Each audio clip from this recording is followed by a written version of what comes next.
आचार्य शंकर जब अपने अद्वैत ज्ञान से परिपूर्ण होकर के आगे की साधना के लिए वे काशी में आए, तो काशी में साक्षात भगवान विश्वनाथ ने उनकी परीक्षा लेनी चाहिए और उन्होंने इस बात को देखा कि प्रातःकाल जब ब्रह्म मुहूर्त में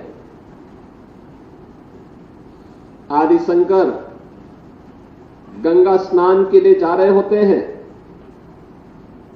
तो वह सबसे अछूत कही जाने वाली एक सामान्य व्यक्ति के रूप में वह उनके मार्ग के सामने खड़े हो जाते हैं।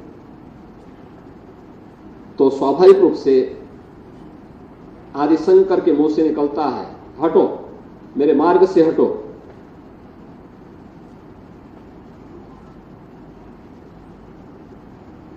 तो सामने से जो चंडाल होता है वह एक प्रश्न पूछता है कि आप तो अपने आप को अद्वैत ज्ञान के मर्मज्ञ मानते हैं, आप किसको हटाना चाहते हैं? आपका ज्ञान क्या इस भौतिक काया को देख रही है, इस भौतिक काया के अंदर बसे हुए ब्रह्म को देख रही है? अगर ब्रह्म सत्य है तो जो ब्रह्म आपके अंदर है वही मेरे अंदर भी है, और इस ब्रह्म सत्य को जान करके अगर आप इस ब्रह्म को ठुकरा रहे हैं तो इसका मतलब आपका ये ज्ञान सत्य नहीं है। तो उन्होंने, वही भौचक थे, एक चंडाल के मुंह से इस प्रकार की बात। उन्होंने कहा कि आप कौन हैं, मैं जानना चाहता हूं।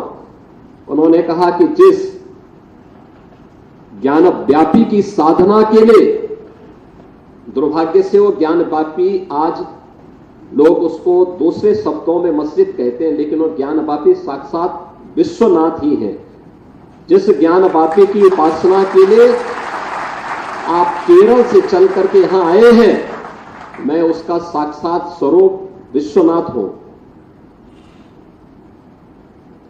तो वह उनके सामने नतमस्तक होते हैं और उन्हें इस बात का पश्चाताप होता है कि नहीं, ये जो भौतिक अस्पृश्यता है यह न केवल साधना के मार्ग का सबसे बड़ी बाधा है, बल्कि राष्ट्रीय एकता और अखंडता की भी सबसे बड़ी बाधा है।